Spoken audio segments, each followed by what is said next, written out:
I'm Michael Diamond. I'm the academic director of the marketing and PR programs in the divisions of programs of business in the School of Professional Studies. It really is my rare and considerable delight to welcome both Richard Edelman and one of our favorite faculty, Ken Kerrigan, to this evening's conversation.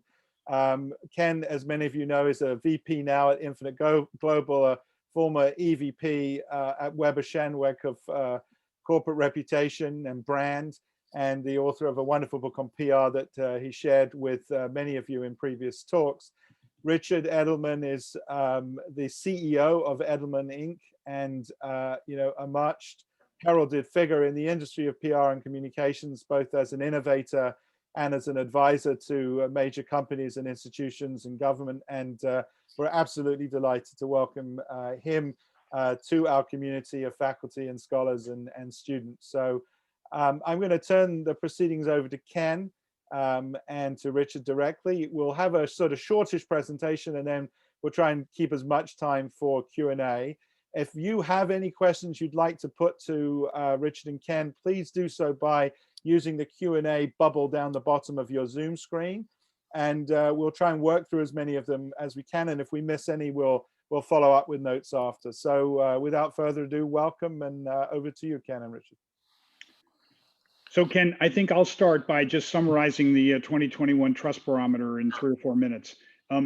We've been doing this for 21 years. There are 4 big mega trends that you should know.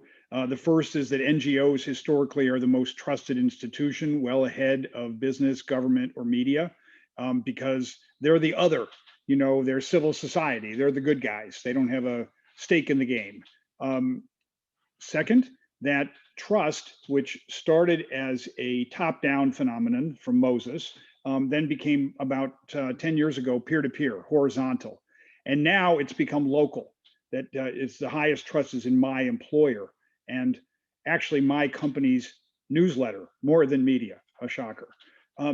A third big trend is the mass class divide, that the so-called students in this program, the college plus, 75K plus media attentives, are substantially more trusting in institutions than the mass population.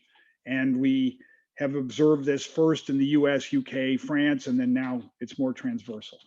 The fourth big trend is that authoritarian governments get much higher trust levels than democracies. And that also there's much, much more belief in institutions in the rising economies of Asia than there is in the Middle East than there is in the Europe and US. Also, fundamental to this, the battle for truth, that in fact, people have gone to thought bubbles, that those on the right see Fox, those on the left do the New York Times, and never the twain shall meet. And there's not an agreed set of facts. And into that void goes disinformation.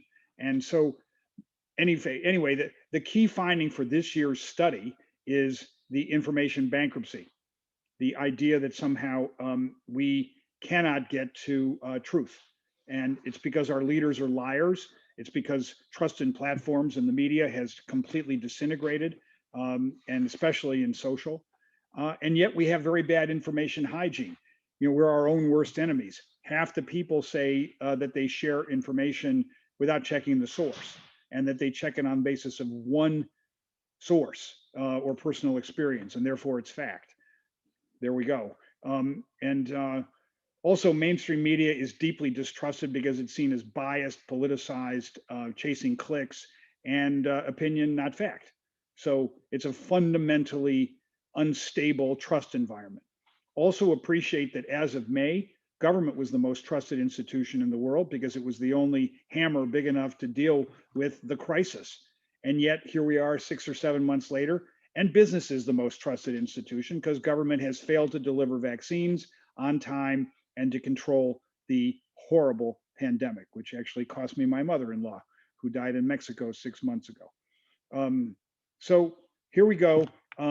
If business is the most trusted institution, it means that business has a much broader mandate to speak up about wages, upskilling, sustainability, systemic racism, in short, business to lead, because government is disabled at the moment and got too much kind of inability. Business is the only institution today seen as both ethical and competent. NGOs are ethical and not competent. Media and government are neither competent nor ethical. 50-point gap between business and government on competence. So that's why businesses relied on return to work, or even on, delivering the vaccine, meaning getting the vaccine discovered. So there's a lot more to all of this, but I'm going to let Kerrigan interrogate me, because that's what he did for the 10 years he was at Edelman. He was the best account exec up through VP that we ever had, and I hated that he ever left. So over to you, Ken. Richard, like our government leaders, is probably lying there, but thank you. No, I'm not. I will say, Michael didn't mention, one, thank you for being here. Michael failed to mention that I am an Edelman alum, and very, very proud of that. And I've even got Dan's biography behind me, just like Richard does. And, I'll say personally, I think the best agency in the world to work for right now is Infinite Global, in case you get to work for me. But if you don't get to work for me, I think the best agency in the world is Edelman. And it was the most formidable and profound experience of my, long career at this point. So thank you for that experience. Thank you for what you do. And thank you for being here. So the first question I have that I think, intrigues a lot of people and maybe scares them a little bit when they read the Trust Barometer is the notion of business being the most trusted institution. So I have a sort of a two-pronged question there. One is for the students watching tonight who are preparing to have a successful career in public relations. If the internal newsletter, if my employer is the subject of trust, internal communications is not traditionally something that's taught in master's degrees in communications.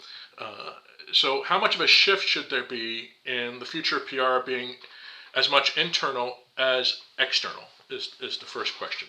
And should that be something that's being taught? Well, the first point, Ken, is, as you'll remember, and internal communications or employee communications was always the kind of basement level of PR. It was in the HR department. It was, let's talk to the employees last. And that has fundamentally changed. It's changed because of Me Too. It's changed because of systemic racism. It's changed because, frankly, people work at companies because they choose to, not because they have to. And they choose to work for companies that are doing something important in the world. And so I do think that NYU and others should be teaching employee communications. But the biggest thing is they should let employees get the information first and then speak more broadly to the community, because so many companies are command and control. That's got to stop. Employees are much more credible than the CEO. I couldn't agree more. The second part of that question is, with the emergence of business being the most trusted, and you've talked about this in the past, I think a few years ago in an address before the National Press Club, you talked about a concept called collaborative journalism, where it was up to business to fill the void in public communications that was no longer being managed by the media, by the fourth estate. As trust continues to erode, do you think that that's actually part of the problem? Can business really be trusted to fill that information gap and truth? Is a public company really going to tell me everything that the New York Times would have about an issue? Here's the thing, Ken. I just don't think it can be opposites. I think that the media has been so diminished in terms of the numbers of reporters. We're down by 50% in local newsrooms around the country. The Chicago Tribune, I spend part of my time there, is down from 700 to 200 journalists in the newsroom. You can't cover a big city with 3 million people with 200 journalists. So who's going to fill the void about, I don't know, look, the cops and race issues, those will be covered by the Tribune. What won't be covered is the quality of public schools, or, what's the best hospital, or this. So I think business can be part of it. NGOs can be part of it. Even local government can be part of it. The city of Chicago has its own newsletter, 25,000 people readership at the moment, goes out weekly. Their goal is 1 million, because they just have a void in local media. So again, I think all of us have to consider ourselves parts of media companies, and they have to have facts on both sides, the good and the bad, not just, here's the press release. No way. How realistic do you think that is in the clients that you talk to every day, that the good is easy? How hesitant do you see the C-suite being in saying, we're willing to talk about the bad? It's a process, and the bad may more easily be actually described by third parties. The company is worried about, legally saying, oh, we have product problems. But increasingly, Ken, the real talk is preferred. So let's talk a little bit when we talk about real talk and companies filling the void in community engagement. And, the Business Roundtable letter, the ongoing letters from Larry, and the notion of social capitalism. Milton Friedman can take a back seat. You know, stakeholder primacy is more important than shareholder primacy. What's your take on that as a leader in PR? And how real is that really? With the CEOs who signed that letter. Ken, it's incredibly real, and it's real because the money guys and women are insisting on ESG. And so if BlackRock says, I'm only investing you if you have a sustainability plan, or I'm only investing you, energy company, if you've got a zero carbon plan within the next 15 years, that's a hammer, and it forces behavior. And I think the same thing has to happen on systemic racism. It also has to happen over time on wage levels. I think that you're going to see increasingly Wall Street realizing that there's a huge risk in companies that are not pursuing better for you kind of capitalism. So what's the role then in the seat at the table of communications?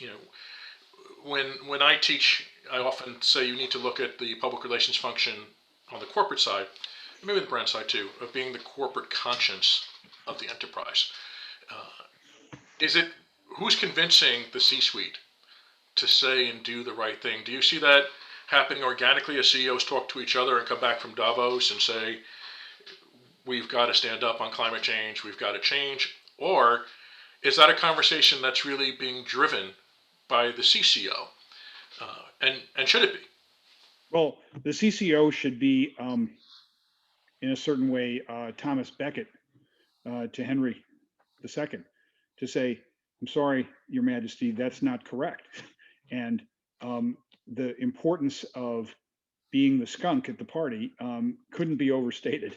But you've got to be more than just the conscience. You also have to be the enabler. And that means if you go into corporate, you need to be connected into NGO, into media, but also into the broader society. You need to see racial issues, and you need to feel the problems of cities, and you can't isolate yourself. And so I believe deeply in action communications. Companies have to do something and then talk, because performative behavior of the kind that, some companies after the death of George Floyd wrote, we have to all be together. We have to all be as one. What a bunch of crap. I'm sorry. The truth of the matter is we have to fix our diversity within the company, or the face of the brand needs to be diverse. It has to actually be the reality, and we have to force companies. People are belief-driven buyers. All of you NYU students, I am sure that you consider whether or not to buy your Starbucks coffee. And when they took straws out of the cups, you probably went, that's a little inconvenient, but guess what? I'm saving the world. Good. We were very involved in that, and it was a really brilliant move. And similarly on sourcing, and similarly on disposal. This is a big deal. Change behavior. That's the job of the PR person, not to communicate, not to defend, play offense. It's actually one of the things I've talked about a lot in my classes is the PAGE principles. The first one being tell the truth, the second being prove it with action. And then there's the Arthur Page quote saying, what is public relations? Public relations is 90% doing and 10% talking about it. And I think too often we gear up for the talking about it and not the doing part. So I want to switch off a little bit to politics and where we are as a country today, and how can big business help close that divide? You know, what Yep. advertisers are calling on the Super Bowl, let's all meet in the middle and let Bruce Springsteen take us there.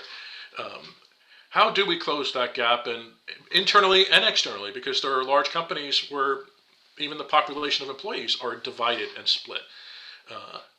So I just read the news flash from the Wall Street Journal that the minimum wage increase is now taken out of the stimulus bill. Mhm. So does that mean that business should just let it go? No. It means that business should have to pursue it on its own and work with local authorities, work with cities to get it done, because we need a living wage in this country. And similarly on upskilling, we shouldn't wait for government mandate.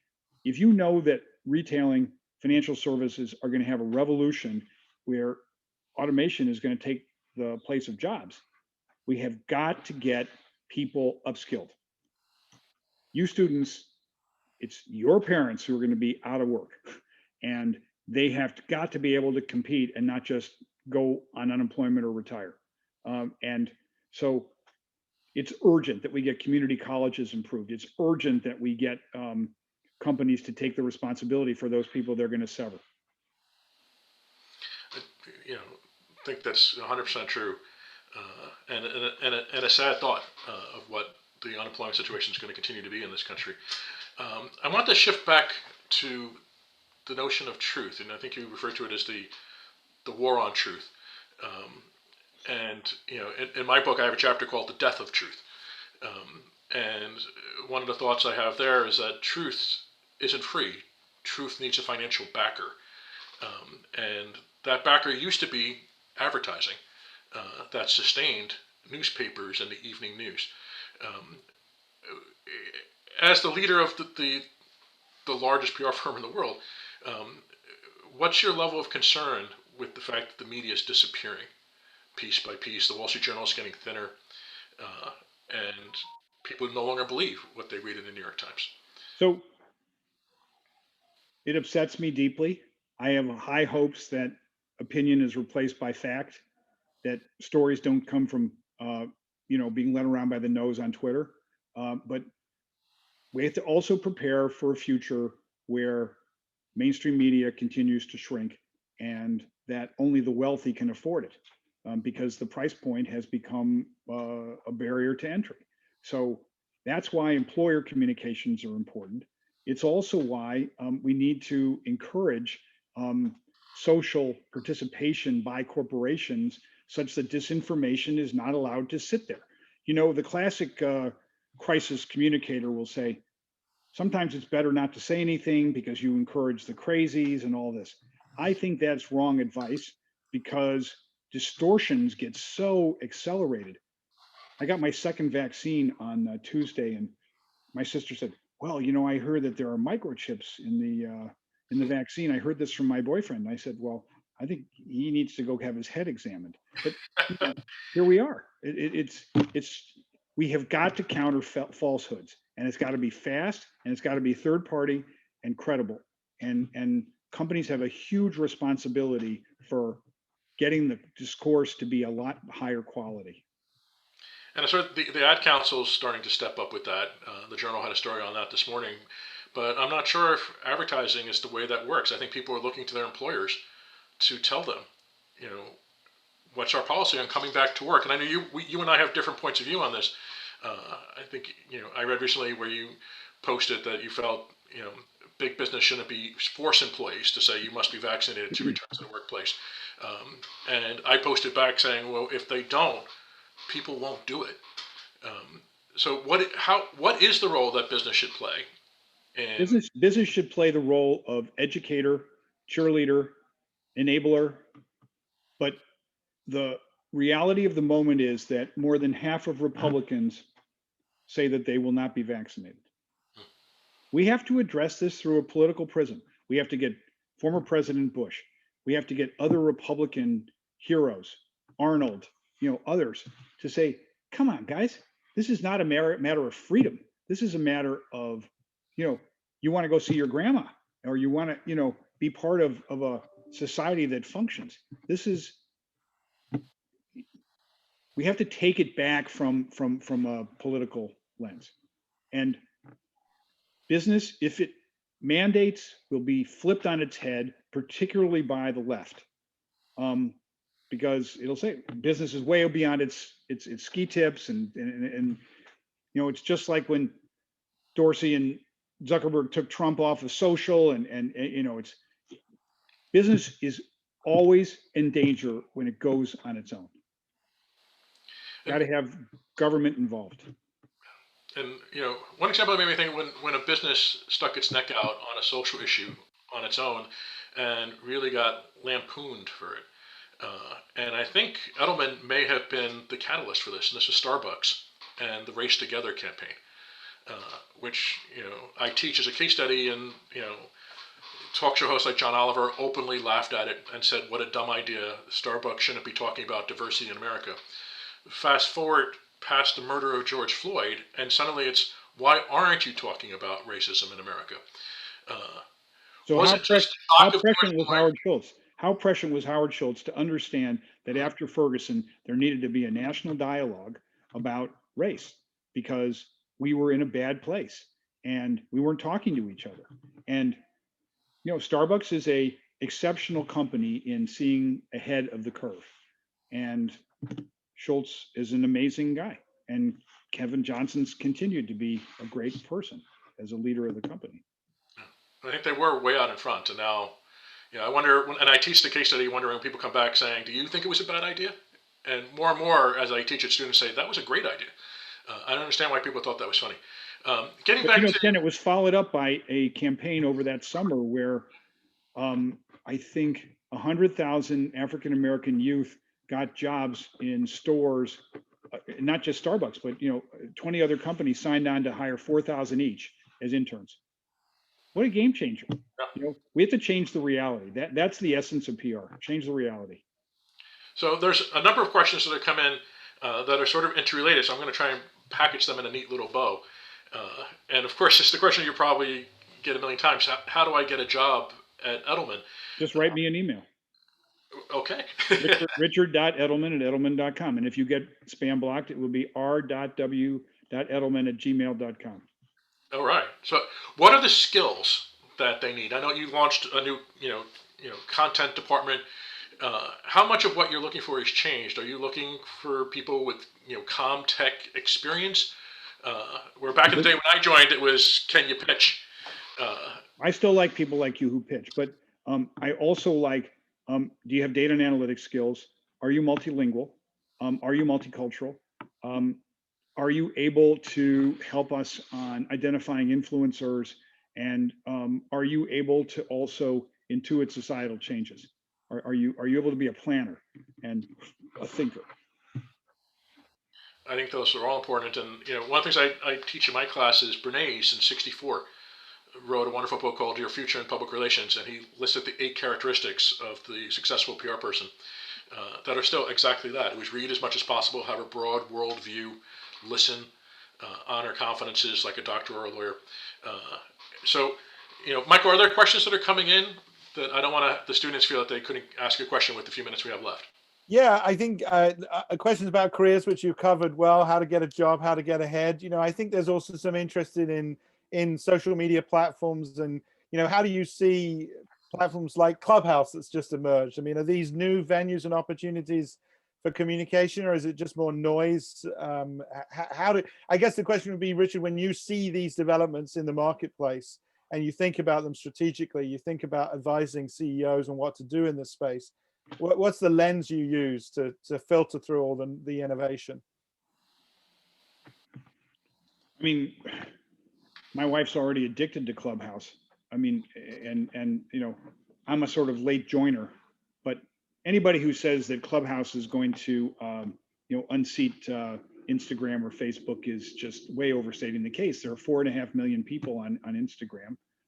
On Clubhouse, and Instagram has this, and Facebook is gigantic. TikTok is a phenomenon, and brands are learning that TikTok sells, and we better be facile in dance moves. I mean, who would have bet? But there we are. So I think any smart brand and any smart agency will be an experimenter and fall down once and get up twice. We may have lost Ken for a moment there, but I'll keep us going. Richard, many students of history will know that Thomas à Becket actually came to a pretty nasty end under Richard II. So I guess my question to you is, you know, this whole idea of speaking truth to power. We have a lot of young people, I think, who want to express themselves, who want to, you know, make a difference in the world and see inequity around them. What's your counsel for doing that? You know, as a young person, as a new person, where you've got to balance obviously longevity and success with your own authenticity and integrity. Look, I think we need you to speak up more now than ever, because the world used to be like this pyramid of authority, and now it's flipped on its head. And you have more knowledge of societal trends, better instincts about social media, and arguably a much keener sense of what people are going to buy in the prime category of consumption than I do. And so I love when people tell me I'm, you know, full of crap and that I'm wrong and this is the right policy for Edelman. And, you know, the essence of success of Edelman is constant reinvention, and the only way that works is if you guys speak up. So at least if you come to us, you have full license to speak up. A question a little bit, one of our faculty, Judith Klein, actually worked, I think, with your father and has very fond memories of that. But she asked the question, what was the most significant lesson or concept you learned from your dad? You know, what do you take with you into your, you know, executive life, managerial life? I think it's ethical behavior. You know, he always told me stories of, you know, when we won a certain tourism contract and some shadowy character came into the office afterwards and said, I'd like my 5% to reward the officials back in the home country. And he said, you have exactly 10 seconds to get out of this office before I kick you in the ass out of this office. And he had zero time for front groups or any subterfuge with media. I know he had a huge argument with one of our competitors about, you know, how they were working for a country that he thought was complete reprobate. And so my dad was, you know, the son of a Orthodox guy. And he was really, I mean, I remember when he was, you know, he went to pitch the Church of Latter-day Saints, and my father read the Book of Mormon, and he went in and he said, you know, I come from an Orthodox home. I've really thought about it, and I think Edelman can work for the church. And these 12 elderly gentlemen sat there and went, whoa, and you read our book? And he said, yes, I read it, and I didn't understand these parts. And they talked about it for half an hour. It was the most amazing pitch. And they said, we trust you, Mr. Edelman. So there you go. Right. Do your homework. I'm conscious of time, Richard. I think we only have till 8:30. Is that still correct? Or yeah? Yeah, I'll take one more question, then I got to go eat some dinner. Yeah, no, I think that we probably wrapped on questions. A lot of good comments coming in, you know, reinforcing what you said. We teach in the program here that marketing and PR need to be human-centered and data-driven.